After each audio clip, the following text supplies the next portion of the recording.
The ER doors hissed shut with a finality that echoed down the sterile hallway. Theo's monitors kept beeping faster behind the glass. Dr. Harlan didn't even look up from the tablet. No deposit, no treatment. Policy is policy. A security guard stepped forward, voice flat. "Step back from the bay, sir, or we'll remove you." Marcus Reed stood there in his faded canvas jacket, 8-year-old son fighting for air on the other side of the glass, while polished executives 3 floors above toasted another record quarter. They had no idea the father they just ejected now held the keys to every corner of their world. What hidden leverage waited beneath the quiet man they dismissed at those sliding glass doors? Marcus drove a 12-year-old blue pickup with 1 working headlight. He owned exactly 3 flannel shirts, rotated them without fail. Every weekday at 3:07 sharp, he waited under the oak tree outside Lincoln Elementary so Theo could see his dad first thing. That routine had been the only constant since the morning 4 years ago when his wife's heart simply stopped. He became the unassuming mechanic at the small garage on Maple Street. Oil under his nails, quiet nods to customers, never talked about his past. No one in Riverton knew the man who changed the sky itself. That rainy Thursday evening, Theo's temperature hit 104. His breathing turned ragged, like gravel in a tin can. Marcus wrapped him in the only blanket that still smelled like her, carried him to the truck, and drove the 11 minutes through downtown traffic while windshield wipers slapped out a desperate rhythm. Riverton General's ER gleamed under fluorescent lights. The triage nurse moved fast, wheels squeaking on fresh wax. Young resident barked orders for antibiotics, oxygen mask, the sweet sting of antiseptic in the air. For 9 minutes it felt like help had arrived. Then the financial screener appeared. Clipboard. 0 eye contact. Board-mandated policy. $27,000 upfront or no further care. Marcus kept his voice even. He showed pay stubs, offered to wire from the truck, begged for a supervisor. Head of Finance Elena Voss joined the speakerphone, her tone clipped and final. "This isn't personal, Mr. Reed. It's how we stay solvent." Veteran ER nurse Carla Mendoza tried to override on medical grounds. The order came down from upstairs in under 30 seconds. Security arrived. 2 broad-shouldered men in dark blue steered Marcus away from the bay while Theo's monitors accelerated their warning beeps. His fingers trembled.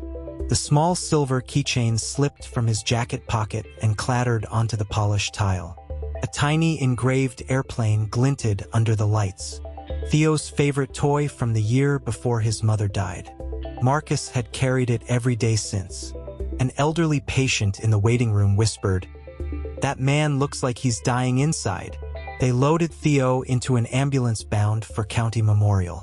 Marcus followed in the blue pickup, rain streaking the windshield like tears he refused to cry. At 11:47 p.m., he sat alone in the hospital parking lot, engine ticking as it cooled. Theo was stable now, breathing on his own, but the debt of that night still sat heavy in Marcus's chest. He reached under the seat and pulled out the encrypted phone he hadn't used in 14 months. One call. Naomi Torres answered on the second ring, voice crisp even at that hour. Marcus asked one question. Exact percentage of ownership the fund currently held in Riverton Health Systems. Naomi's answer came without hesitation. 51.3% after the quiet acquisition campaign nobody outside 3 lawyers and a compliance officer had noticed. Marcus exhaled once. Exercise the call option. All of it. Right now. Papers were e-signed from the front seat at 12:19 a.m. The glow of the phone lit the silver keychain resting on the dashboard. By sunrise, Marcus Reed was the controlling owner of the entire network that had turned its back on his son. Day 1. He spent it in the shadows. Wore the same faded jacket. Walked the ER corridors nobody recognized. Listened to nurses whispering between shifts. Fear thick in their voices like the smell of burnt coffee from the staff lounge. He noted every denied care file from the past 18 months, cross-referenced with the ethics complaints that had been quietly buried. The chain of command became clear. Profit first policy written in the 9th floor executive suite. Signed off by people who never heard the monitors scream. That night he went home, boiled spaghetti the way Theo liked it, extra Parmesan, read 2 extra chapters instead of 1. Theo's small hand gripped the silver keychain while he drifted off. Marcus rubbed the tiny airplane between his thumb and forefinger until the edges warmed. Day 2. Another quiet pass through the hospital. He sat in the corner of the cafeteria, flannel blending with the maintenance crew. Heard an intern admit they'd been told to delay non-paying patients until the shift change. The words tasted like metal in Marcus's mouth. He wrote them down anyway. 19 hours until the next board briefing. He met the first whistleblower physician at a 24-hour diner on Route 19 just after midnight. Black coffee, Formica table sticky with decades of spills. The doctor slid a USB across the booth, time-stamped evidence of 3 cases where children had waited too long. Marcus listened without interrupting, the silver keychain turning slowly in his pocket. Day 3. More files. More voices. Each conversation added another brick to the case.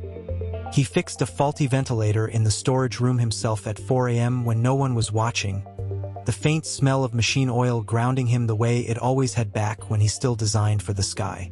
No one knew the mechanic in the faded jacket had once flown 287 test missions in prototypes made from the alloy he himself had invented. The alloy now in 87% of commercial airliners. The patent that sold for $214 million and quietly became the seed for a venture fund that owned more hospitals than most CEOs would ever admit. Theo's fever broke on day 4. Marcus carried him to the truck. The boys' laugh weak but real. They stopped for ice cream at the stand on Elm at exactly 3:07. Same time as school pickup. Normalcy, 1 careful scoop at a time. Yet every night the same ritual. Home. Spaghetti. Extra chapter. The silver keychain pressed between anxious fingers like a promise not yet kept. Day 7. Marcus sat in the garage after closing, reviewing the 187-page binder he had built in secret. Every refused patient, every ignored report, every voicemail from desperate parents. The weight of it pressed against the wooden workbench, the smell of grease and rain still clinging to his jacket. He rubbed the tiny airplane until the metal grew warm again. The grind continued, one quiet step after another, one buried truth at a time. And the executives 3 floors above still had no idea whose name now sat at the very top of their cap table. The quiet man they had dismissed at those sliding glass doors was coming to collect. The boardroom clock read 10:17 a.m. when the second email landed. Marcus saw it on his cracked phone screen while he was replacing a burned-out ballast in the East Wing ceiling. Urgent compliance review. All non-essential contractors to vacate premises by noon. He lowered the ladder 1 rung at a time. The fluorescent hum above him felt louder than usual. In his jacket pocket, the silver keychain felt suddenly heavier, its tiny airplane wings digging into his palm. Day 9. The email was signed by Elena Voss herself. Italian wool blazer, Louboutin heels that clicked like a metronome down the marble corridors. She had looked straight through him that first morning, the way people look through janitors. "This isn't a charity, Mr. Reed. Take your bucket and go." Those words still lived behind his eyes. He finished the ballast anyway. Took 43 seconds longer than regulation. Then he walked the service stairwell to the sub-basement, boots quiet on concrete. The silver keychain clicked once against his zipper as he moved. A new mini-crisis waited in the server room. The backup generators that powered the pediatric wing's life support systems had tripped an unknown fault at 2:14 a.m. Hospital IT had already logged it as maintenance oversight. Translation: somebody's head would roll, and it would not be the polished executives upstairs. Marcus smelled the ozone before he even opened the panel-burned insulation. The same sharp bite he once caught at 41,000 feet when a prototype's electrical bus failed mid-test flight. He pulled the cover. Inside, a fried relay the size of a deck of cards. The part number stamped on it, R47-881. hadn't been manufactured in 6 years. The hospital's vendor contract listed it as obsolete. Replacement would take 11 business days. 11 days the children on ventilators did not have. Marcus stared at the dead component for 3 full seconds. Then he reached into the inner pocket of his faded jacket and took out a small black pouch that had not seen daylight in 11 years. Inside lay a single spare relay he had machined himself the night he sold the alloy patent. Serial number still etched by hand. MH001. The original. He swapped it in 18 minutes. Reset the breakers. The generators coughed, then settled into their familiar low growl. Monitors in the PICU flickered back to green. No alarms. No paperwork. Just the soft, steady beep of restored breathing. Day 10. The first anonymous thank you card appeared taped to his locker. No signature. Just a child's crayon drawing of an airplane pulling a banner that read, "Thank you for the air." Marcus folded it once and slid it beside the silver keychain. Same pocket, same promise, but the stakes refused to stay quiet. At 6:42 p.m., Elena Voss called an emergency all-hands in the atrium. Every department head, every attending, every nurse who could be spared. Marcus stood at the very back in his gray coveralls, arms crossed, smelling faintly of solvent. Elena's voice carried across the marble like a gavel. Effective immediately, we are accelerating the sale of the entire northern campus. Bids close in 72 hours. This is not a discussion. This is a liquidity event. She adjusted the Patek on her wrist, gold catching the chandelier light. Any staff member who speaks to the press or to outside counsel will be terminated for cause. Questions. Silence. Then one hand rose in the third row. Dr. Lena Park, the whistleblower from the diner on Route 19. Her voice was small but steady. Children are still on that campus, Ms. Voss.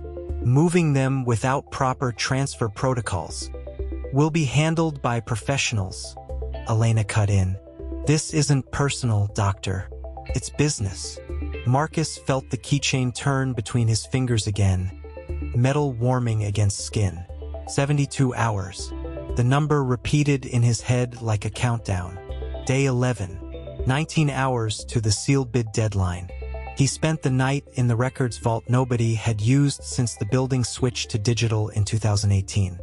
Fluorescent tubes buzzed overhead while he photographed every page of the original 2009 land deed. The one that listed the true beneficial owner of the holding company that still technically owned 64% of the hospital group. A holding company whose sole shareholder had never been updated after the quiet transfer 11 years earlier. Marcus Reed. The name appeared on line 47 of a faded PDF, buried under 6 layers of LLC shells. He did not smile. He simply kept photographing. Page 183. Page 184. Each click of the cheap digital camera sounded like a heartbeat. At 3:51 a.m., the vault door creaked. Marcus froze. A night shift nurse stepped in carrying 2 coffee cups. She saw him, saw the open binders, saw the camera. For one terrible second, the only sound was the ticking of the wall clock. Then she set 1 cup on the metal table beside him. Black, no sugar. The exact way he took it at the diner. "I saw what you did with the generators," she whispered. "My nephew was on one of those vents. Day 4. Remember?" She glanced at the papers.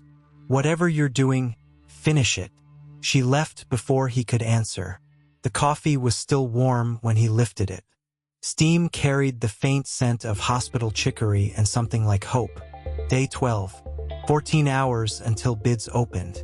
The second crisis arrived by courier at 9:07 a.m. A thick manila envelope marked "Private and Confidential" for Marcus Reed only. Inside, a single sheet from the competing bidder. A venture group fronted by Elena's own brother-in-law. Their offer contained a clause that would allow them to demolish the pediatric oncology wing within 90 days of closing, to make room for luxury condos. Projected profit, $41.3 million in the first fiscal year. Marcus read the clause twice. Then he placed the paper on the workbench next to the silver keychain. The tiny airplane wings caught the garage light and threw it back at him like a question. He answered it the only way he knew how. He opened the locked drawer beneath the bench and removed a thumb drive no bigger than a postage stamp. On it lived the original flight test data from the 287 missions. Data that proved the alloy, still generating royalties every time a plane took off anywhere in the world, had been licensed under a moral rights clause written by Marcus himself.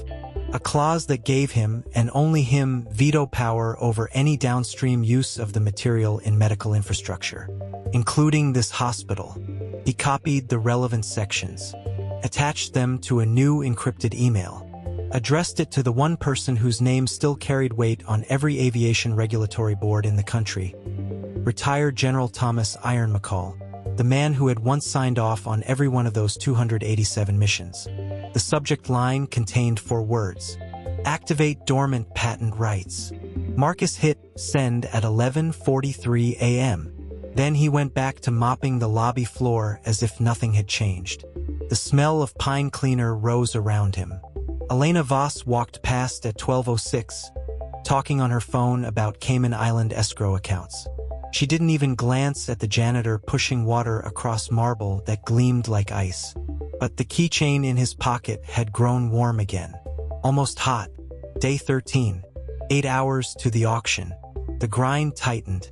A water main burst in the basement at 4:20 p.m., flooding the very server racks that held the original patient transfer manifests.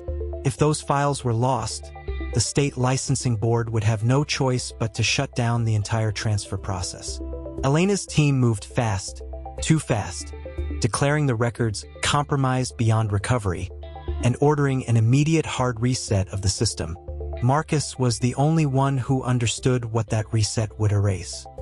He worked in total darkness, water up to his ankles, headlamps strapped to his forehead.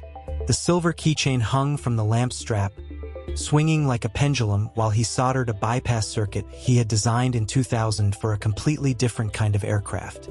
The solder smelled like childhood nights in his father's machine shop, like safety, like before everything became about money and status and Italian shoes. He restored the manifests at 6:58 p.m. Every name, every allergy, every parent's contact information, saved. When he climbed the stairs, boots squelching, the night nurse from the vault was waiting with a dry towel and a look that said she was starting to understand there was more to the quiet mechanic than duct tape and grease. She didn't ask questions. She simply pressed the towel into his hands and walked away. Marcus dried his face. In the reflection of the darkened window, he caught his own eyes. Tired, steady, older than the last time he had truly looked. The keychain lay cool against his sternum now, the little airplane wings folded tight like they were waiting for final clearance. Day 14. 2 hours until the bids were due. The boardroom lights burned late. Through the glass wall, Marcus could see Elena pacing, her Brioni jacket unbuttoned for the first time anyone could remember. The Patek on her wrist caught every anxious gesture. She had no idea the single largest voting share in the room was about to wake up and speak.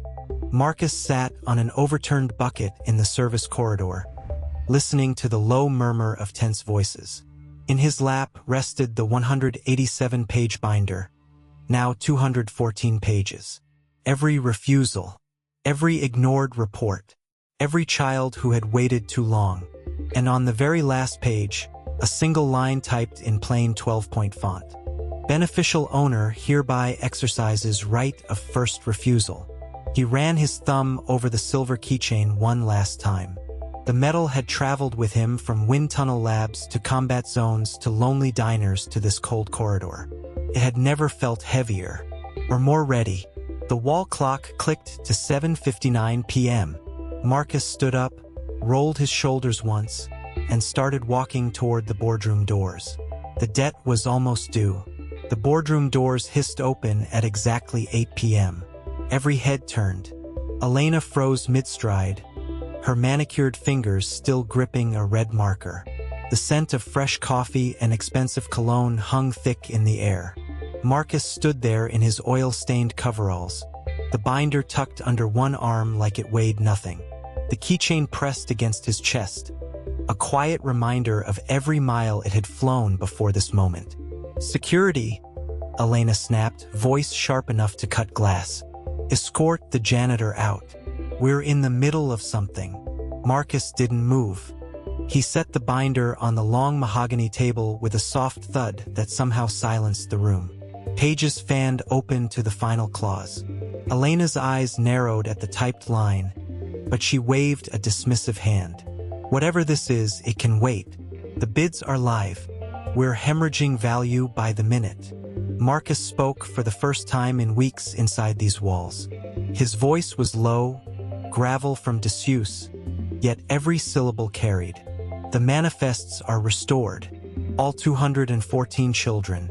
Their allergies, their guardians, their flight clearances. The bypass circuit is holding. The system won't crash tomorrow." A ripple moved through the 6 executives. One of them, a vice president in a charcoal Brioni suit, actually leaned forward. The others exchanged glances. Elena's Patek caught the overhead light as she checked it again. 8:03 p.m. now. "You fixed it?" she asked, suspicion edging her tone. "In one night? With what solder and hope?" Marcus met her stare. "I designed the original protocol in 2000. Before the company rebranded. Before the IPO. Before Italian shoes became the dress code." He let that land. "Not all of it. Just enough." Elena laughed once, brittle. "Nice story, but the bid's close in 2 days. The board has already voted to liquidate. The highest offer is from a private equity group that plans to scrap the entire fleet for parts. Our children's charity flights? Collateral damage. The manifests don't matter if there's no plane to put them on." She turned back to her whiteboard, marker squeaking across the surface as she slashed another projected loss figure. $4.7 million in the next quarter alone. Marcus remained standing. The keychain warmed against his skin now, wings catching the faint heat from his steady heartbeat. He remembered the last time those wings had felt this alive. Cockpit lights at 0300 over the Hindu Kush, 287 missions logged. Callsign Ghost Wing etched into the canopy rail. Marcus spent the night in the maintenance hangar again. This time the night nurse brought him black coffee at 2:14 a.m. She set the mug beside the open binder without a word. The ceramic was warm, the steam carrying the faint smell of vanilla from the staff lounge. "You're not a janitor," she said quietly. Marcus looked up from the schematics he was annotating in the margin. "I was, for 5 years, after the board bought me out in 2009. They never knew the name on the original articles of incorporation." She studied him for a long moment, then nodded once and left.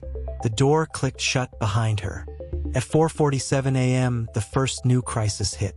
An email pinged across the company server. The private equity group had discovered the restored manifests. Their lawyers were now demanding an immediate injunction, claiming the charity flights represented an undisclosed liability that devalued their $178 million bid by at least 12%.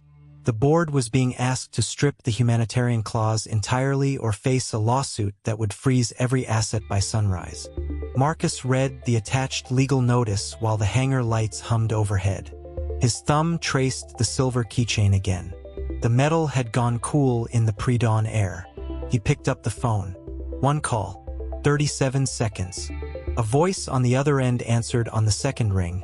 An old friend from the wind tunnel days, now General Counsel for the Federal Aviation Administration's Compliance Division. "Ghost Wing," the voice said, half asleep, half amused. "It's been 17 years. You only call when the sky's falling." Marcus gave the precise invoice number from the original 2000 design contract, number 4471, and the reference to the still active patent that had never been properly assigned in the buyout. The voice on the line whistled low. "That's a first refusal clause with teeth. You want me to file the stay of auction?" "No," Marcus said. "Not yet. Just make sure the equity group knows the patent is waking up." Quietly, He hung up at 5:02 a.m. The boardroom smelled of panic sweat beneath the cologne now. Elena's jacket was off completely. Sleeves of her silk blouse rolled to the elbows. The Patek read 9:18 a.m. when Marcus walked in again, still in the same coveralls, beard starting to shadow his jaw. This time he carried a single printed page instead of the binder. The vice president from yesterday actually stood up. "It's him again." Elena's voice cracked for the first time. "Whatever game you're playing, the injunction is real. The equity group just lowered their offer by $23 million. The board is meeting in emergency session. You need to leave." Marcus placed the new page on the table. It was a time-stamped confirmation from the FAA compliance office. The patent on the bypass circuit, the one that now kept every charity flight legally airworthy, had been reactivated at 6:58 p.m. the night before. The document listed the original designer, Marcus Reed, callsign Ghostwing, beneficial owner of 41% of the voting shares through a dormant holding company no one had bothered to check in 16 years. Elena's face drained of color. She reached for the page, but her hand trembled. The marker she'd been using rolled off the table and clattered on the marble floor like a tiny gunshot. "You?" she started, then stopped. The room had gone so quiet they could hear the HVAC system cycling air on the floor above. Marcus spoke softly. "The children are still on those manifests. Every name, every allergy. We're burning daylight." He turned and walked out before she could answer. The keychain shifted against his sternum as he moved down the corridor, wings folded tight, still waiting. The new mini-crisis arrived by courier at 11:43 a.m. A thick manila envelope delivered straight to the hangar. Inside were revised bid documents from the equity group. They had discovered the patent reactivation and were now threatening to withdraw entirely unless the board immediately dissolved the charity division and sold the entire fleet for scrap. The cover letter carried a new number, $91,400,000 reduced offer. Take it or lose the deal by midnight. Marcus read it while sitting on the same overturned bucket. The smell of solder still lingered from the night before, faint and metallic, like his father's shop. He ran his thumb over the keychain one more time. The silver had started to show the faint scratches from every nervous habit across 2 decades. At 1:17 p.m., he made the second call. This one to a retired Delta operator who now sat on the oversight board of the Children's Medical Transport Network. 23 minutes later, the network released a public statement naming Marcus Reed as the anonymous donor who had kept their flights running for the last 5 years out of his own pocket.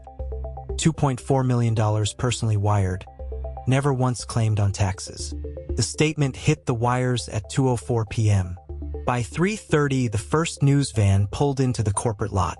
Elena watched from the boardroom window, arms crossed so tightly her knuckles were white. The Patek on her wrist read 3:47 p.m. She hadn't slept. The Italian shoes she'd worn every day for 6 years suddenly looked too polished for the scuffed floor beneath them. Marcus was in the hangar when the third escalation landed at 4:22 p.m. A board resolution had been drafted in closed session. It stripped him of any voting rights on the grounds that the holding company had been inactive for more than a decade. The document was signed by 5 of the 6 executives. Elena's signature was the 6th.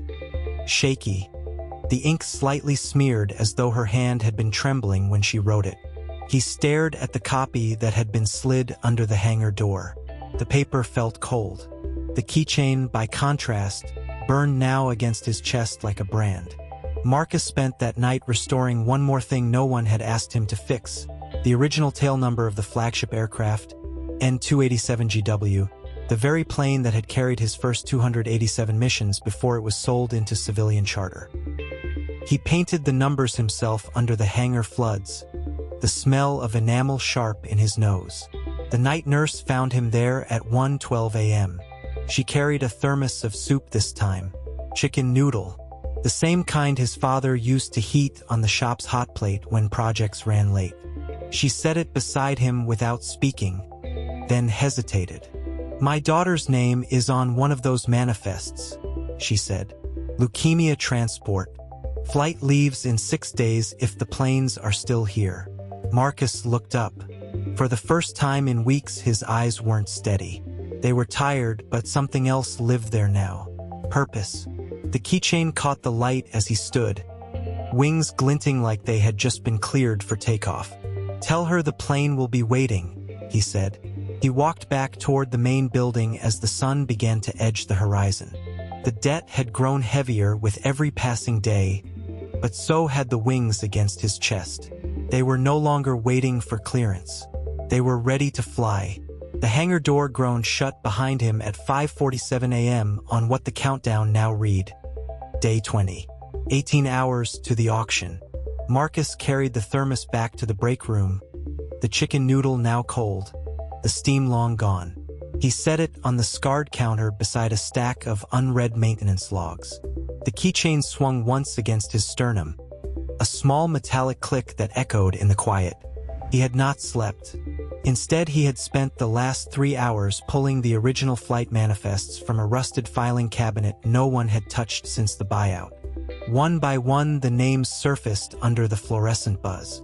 Pediatric oncology runs. Emergency organ relays. A little girl named Sophie whose leukemia flight was listed for next Wednesday at 0600. The same Sophie whose mother wore nurse's scrubs and brought soup at 1:12 a.m. Day 20 dragged into a morning of deliberate silence. Elena's team moved through the corridors in crisp formation. Clipboards sharp, voices clipped. They avoided the hangar wing entirely. Marcus worked alone, torque wrench in hand, tightening the last control linkages on the flagship jet. Each turn of the wrench clicked like a second hand. Every 15 minutes he glanced at the wall clock. Every 15 minutes the auction drew closer. At 10:03 a.m., the fourth escalation arrived in the form of a single email. Subject line: Final Asset Audit. The attachment listed N287GW for immediate scrap valuation at $42,000. The board had accepted a cash offer from a junkyard in Tucson. Marcus read it twice. The paper trembled in his grip the way Elena's signature had trembled the day before. He folded the printout once, tucked it into the breast pocket opposite the keychain. The two objects rested against each other now, one cold, one warm from his skin. He did not storm the boardroom. He simply walked to the fuel depot, signed out 300 gallons under his own faded employee number, and began the slow, methodical process of prepping the jet for one last unlogged flight. The smell of Jet A filled the air, sharp and nostalgic. Day 20 became Day 21 at midnight with the jet still grounded but fully fueled. 17 hours remained. The new mini-crisis struck at 2:44 a.m. when the night security guard, a man named Ruiz, found Marcus asleep against the landing gear. Ruiz's flashlight beam caught the keychain first. The small silver wings caught the light and Ruiz froze. "Those wings," he said quietly. "I've seen them before. On a plaque in the old terminal. Captain Marcus Reed. 287 combat medevacs. You're him." Marcus opened his eyes but did not answer. He simply reached into his pocket, pulled out the folded audit sheet, and handed it over. Ruiz read it. His jaw tightened. "They can't scrap her. My brother flew on her in '09. Heart transplant from Seattle to Denver. He's alive because of this bird." Marcus stood. The grease on his hands left dark prints on his coveralls. "Then help me keep her breathing for 6 more days." Ruiz looked at the countdown clock Marcus had taped to the fuselage. 16 hours to the auction. He exhaled once, then nodded. "I'll run interference on the security feeds. But if they catch us..."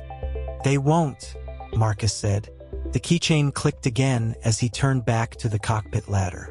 By 6:15 a.m. on Day 21, the first small reversal came without fanfare. Ruiz quietly altered the digital log so the 300 gallons of fuel showed as a routine top-off instead of an unauthorized load. The system accepted the change.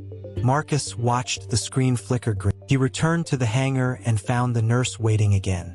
This time she carried a small backpack.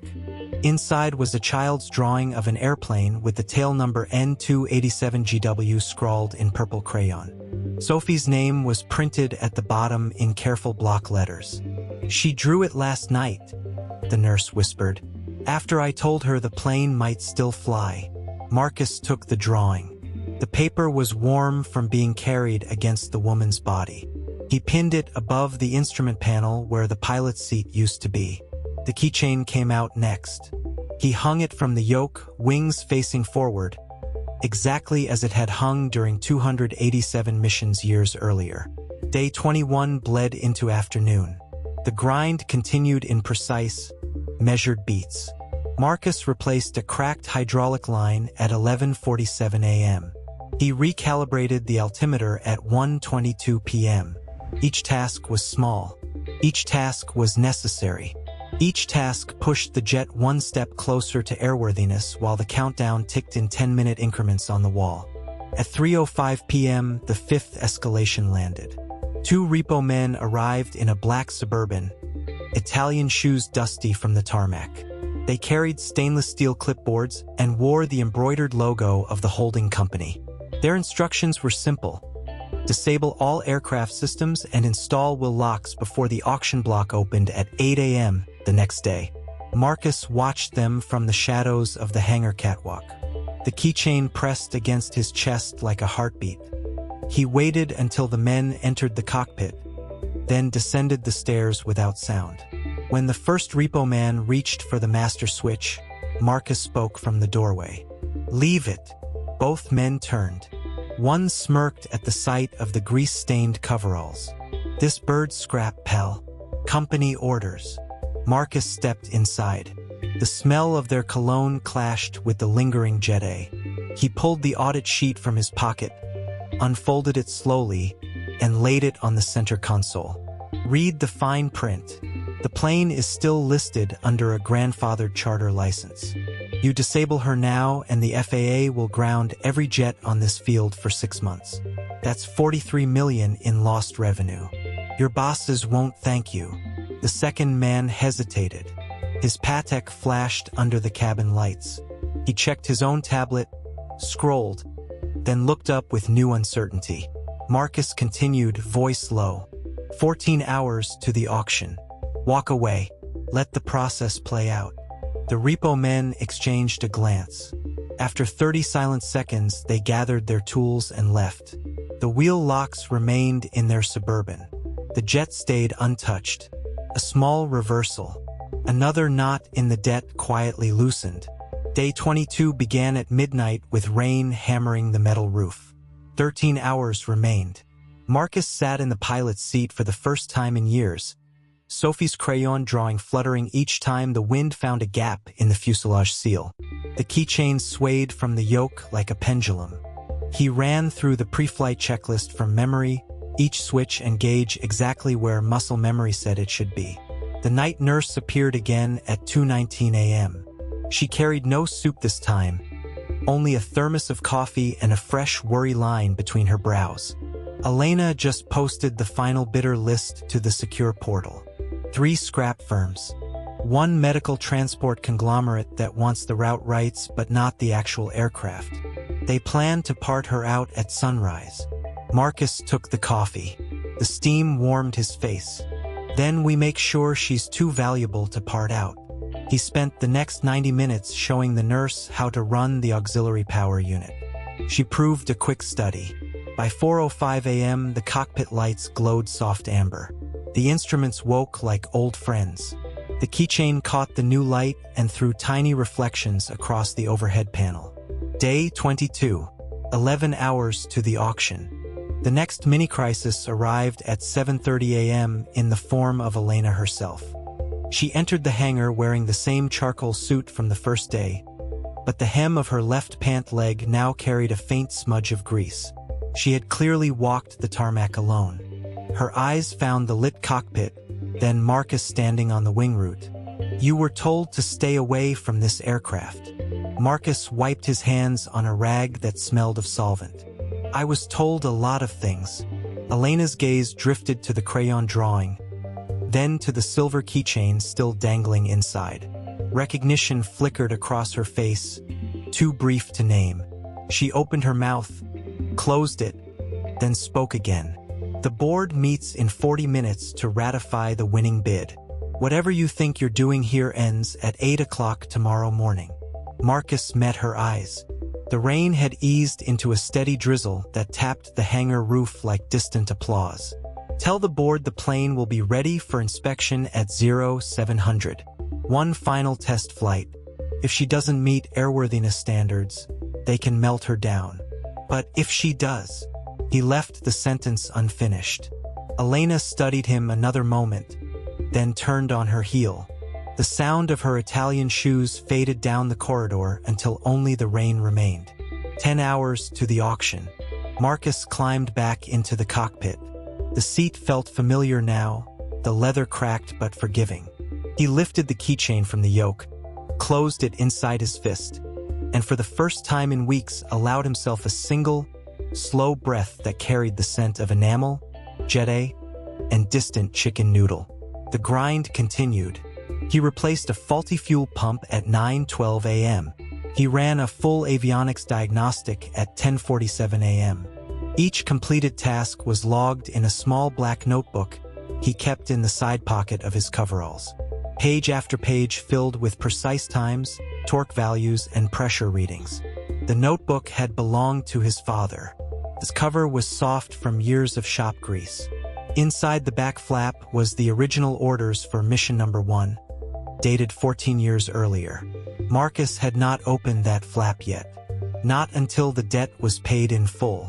By noon on day 22, the hangar had become a small pocket of quiet industry. Ruiz stood watch at the main door. The night nurse, now off shift, had recruited 2 retired mechanics from the neighboring town. They worked without pay, sleeves rolled high, eyes bright with the memory of older, prouder days. No one spoke much. The only sounds were ratchets, air hoses, and the occasional soft click of the keychain whenever Marcus moved between stations. 8 hours remained. At 2:33 p.m., the 6th escalation appeared without warning.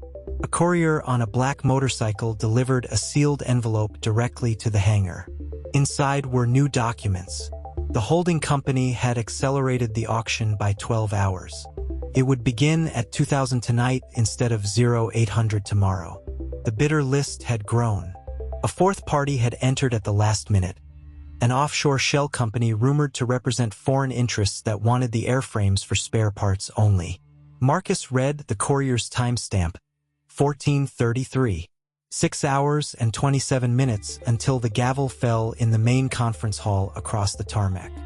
He folded the new documents exactly as he had folded every other notice. Then he placed them beneath the crayon drawing so the purple tail number partially covered the legalese. The keychain rested on top like a paperweight. Wings outward. Ready. The team worked faster now. Tension tightened every shoulder. A fresh mini-crisis bloomed at 4:10 p.m. when the auxiliary power unit began to smoke. The retired mechanics froze. Ruiz swore under his breath. The nurse's daughter's flight was now 4 days away, and the only plane capable of the route sat dead in the hangar with 6 hours on the clock. Marcus did not panic. He climbed inside the access panel, the smell of burning insulation sharp in his nostrils.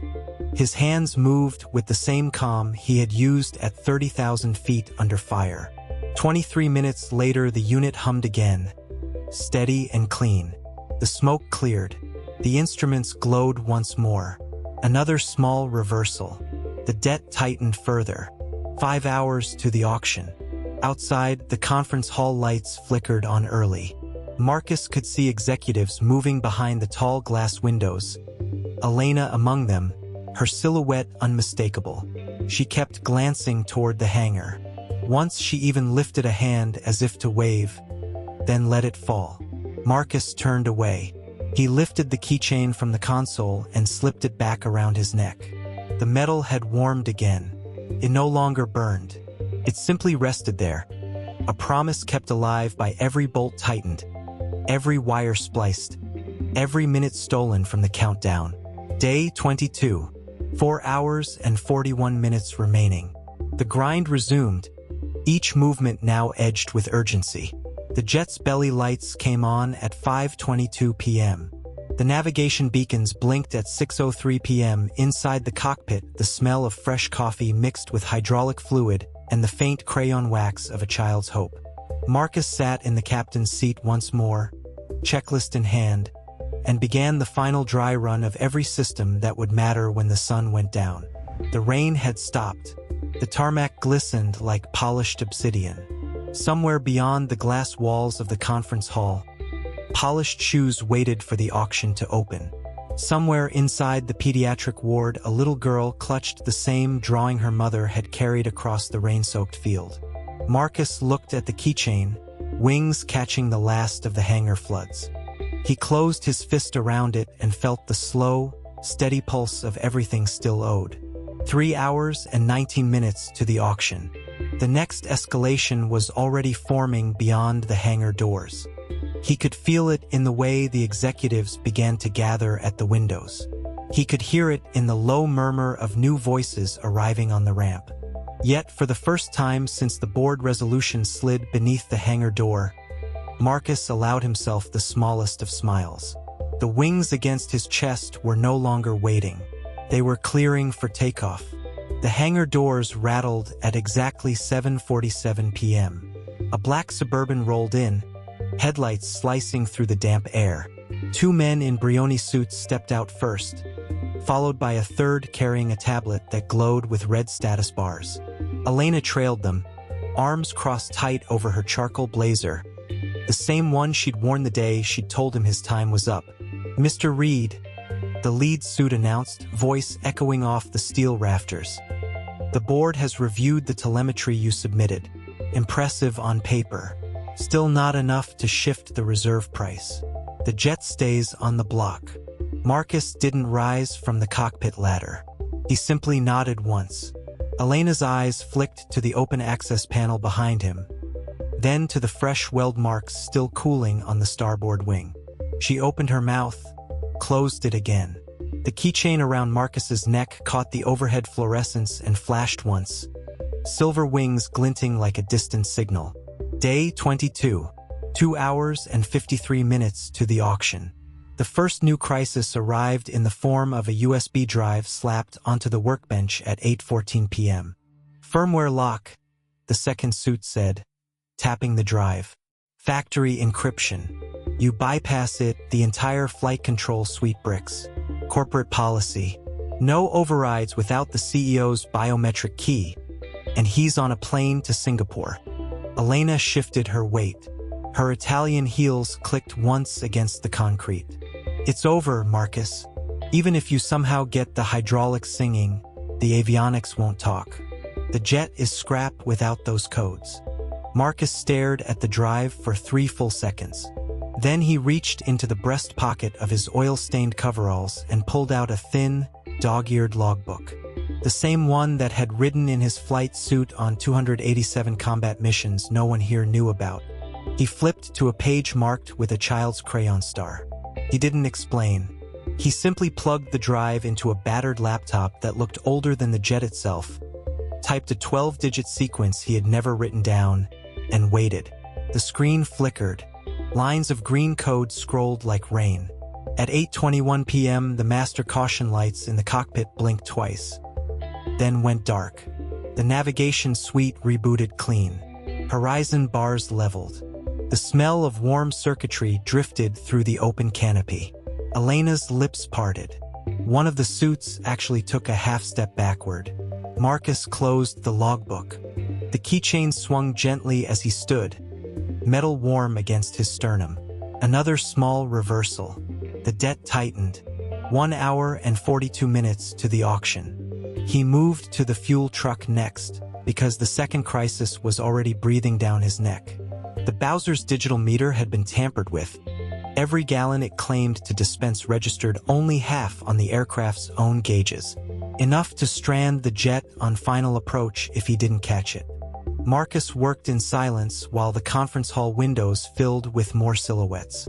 Board members, potential buyers, a small cluster of reporters setting up tripods under the awning.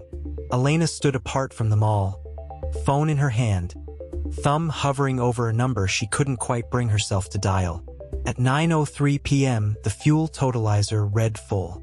Marcus rapped his knuckles against the wing tank 3 times, listening to the solid thunk of usable Jet A. The keychain he had looped over a nearby wrench clinked softly, as if applauding. He allowed himself one slow breath. The crayon star in the logbook had been drawn by a 6-year-old girl who needed this jet more than any balance sheet ever would. That was enough. Day 23 now read on the countdown clock he had bolted to the hangar wall. 57 minutes remaining. The grind sharpened. At 9:28 p.m., the third escalation walked through the side door wearing a Navy uniform and carrying a calibration kit. The FAA inspector. Someone had called in a surprise maintenance audit, claiming the jet hadn't seen a certified mechanic in 18 months. Grounded until further notice, the inspector said, not unkindly. Paperwork's paperwork, son. Marcus wiped his hands on a rag that smelled of solvent and old leather. He reached for the same logbook, opened it to a different page. This one stamped with faded military insignias and a signature that still carried weight in certain quiet rooms. He slid it across the workbench without a word. The inspector scanned the entries. His eyebrows rose. He looked at Marcus, really looked, for the first time. Then he glanced toward the conference hall where Elena was now standing alone at the glass, watching them both. "These are current?" the inspector asked. "Current enough," Marcus answered. At 9:41 p.m., the inspector signed off with a quick, almost embarrassed flourish. He handed the logbook back. "You've got yourself a clean bird, Captain." The word slipped out before he could stop it.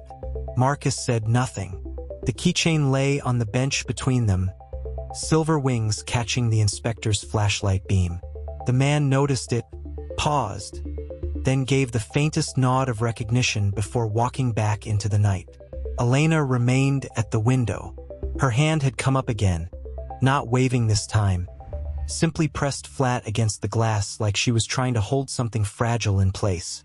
31 minutes to the auction. Marcus climbed back into the cockpit. The seat smelled of the coffee he had brewed at 6:03 and the faint, persistent trace of crayon wax from the drawing that now rested folded inside the logbook. He ran the final checklist aloud, voice low, each item another stone laid in the road that would carry him to the public stage waiting beyond the hangar doors. The rain returned, soft against the fuselage, a steady metallic patter that somehow made the silence inside the jet feel louder. At 10:04 p.m., the auxiliary power unit spun up with a healthy whine. Lights bloomed across the panel like stars finally remembering their places. Marcus rested both hands on the yoke and closed his eyes for 5 full seconds. When he opened them, Elena was no longer at the window. She stood 10 feet from the open cockpit ladder, rain darkening her shoulders, the Brioni-suited men nowhere in sight. For the first time since the board resolution had slid under the hangar door, she looked small. "Marcus," she said, her voice cracked on the second syllable. "Whatever you think you're going to prove out there, the buyers have already been told the jet is a museum piece. They won't even bid." He met her eyes. The keychain hung against his chest, no longer burning, no longer waiting, just resting. A promise measured in every hour clawed back from the countdown. "Then I guess we'll see," he said quietly. Elena's mouth trembled. She looked like she wanted to say more, but the conference hall lights behind her flared brighter as the auctioneer tested the microphone. The sound carried across the wet tarmac like distant thunder. 23 minutes.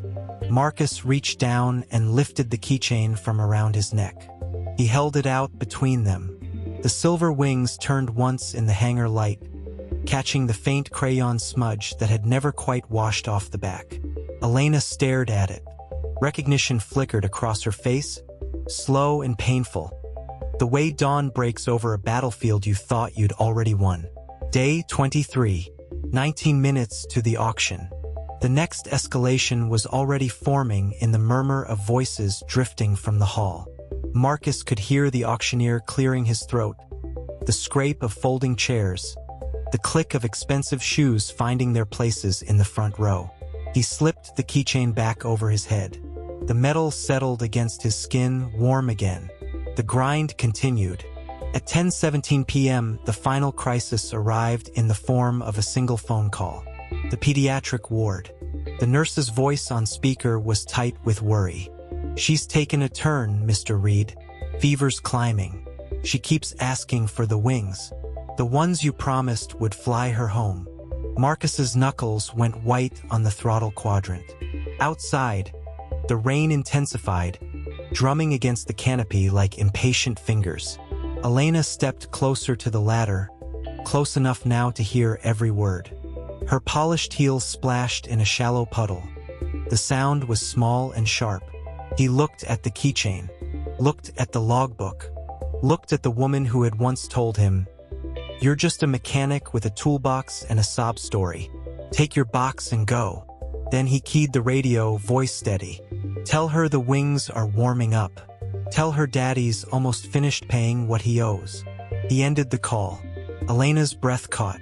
She took one more step forward until her fingers brushed the cold metal of the boarding ladder. For a moment, the only sound was rain and the low idle of the jet systems finding their rhythm. Marcus met her gaze one last time. 17 minutes, he said. The hangar doors began to open.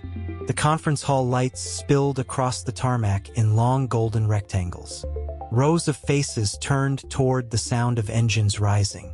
Marcus advanced the throttles a fraction. The jet trembled, eager. The debt was almost due. And every bolt, every wire, every stolen minute had led to this. The keychain rested against his chest like a second heartbeat. 13 minutes to the auction. The grind had become a countdown no one could stop. The hangar doors yawned wider. Twin beams from the conference hall sliced through the downpour, painting silver streaks across the wet tarmac. Inside, 200 chairs creaked as bodies shifted. Board members in Brioni suits, investors clutching paddles, and the original mockers from that rainy afternoon 6 months earlier all turned their heads at once. Elena stood at the edge of the ramp, rain spotting her cream silk blouse, the same cream silk she had worn the day she fired him. Marcus taxied forward at exactly 10:23 p.m. The Gulfstream's tires hissed over standing water. Every headlight in the hangar caught the fresh white paint on the fuselage, the bold black letters that now read Hail Legacy Aviation. The logo he had hidden under primer for 3 months gleamed under the floods. The auctioneer's voice crackled over the open public address system. Lot 47, the controlling interest in Meridian Charter. Bidding will begin at 42 million. Do I have 42? A forest of paddles stayed down. Elena's lawyer leaned in and whispered something that made her jaw tighten. Marcus keyed the radio again, this time patched straight into the hall's speakers. Opening bid, 78 million. Cash. Wire confirmation already on the screen behind you. Gasps rippled through the room like a struck match across dry grass. The projector flipped to the bank confirmation, timestamped 10:24 p.m., invoice number 4471, routed through the trust he had never mentioned. The same trust that had paid for every overtime hour, every part swapped at midnight, every secret flight that kept the company afloat while Elena chased prestige routes. Marcus cut the engines at the precise center of the apron. The sudden silence felt heavier than the rain. He descended the stairs in his oil-stained coveralls, the small silver wings keychain swinging against his chest. House wing. The ones he had drawn in crayon the week before the fever spiked. He walked straight into the hall through the service door.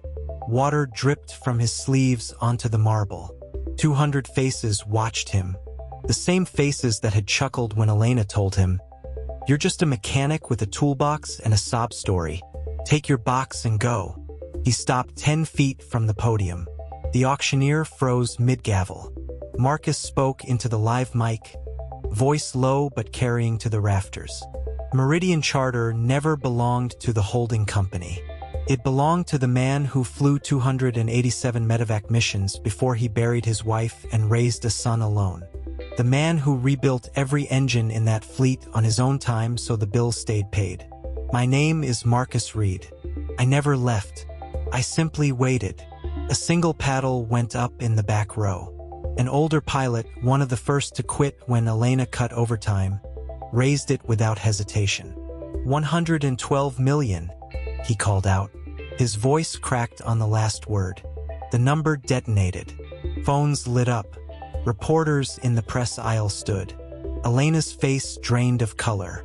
She stepped forward on legs that suddenly seemed unsteady, her Italian heels clicking unevenly. Marcus looked only at her. Sale complete, the auctioneer announced, stunned. Controlling interest passes to Marcus Reed. The room erupted, not in applause at first, but in recognition. The men who had smirked at the single dad in the break room. The women who had forwarded Elena's email calling him expendable. They were all standing now, staring at the man they had erased. Elena reached him first. The scent of her rain-soaked perfume mixed with jet fuel and wet concrete.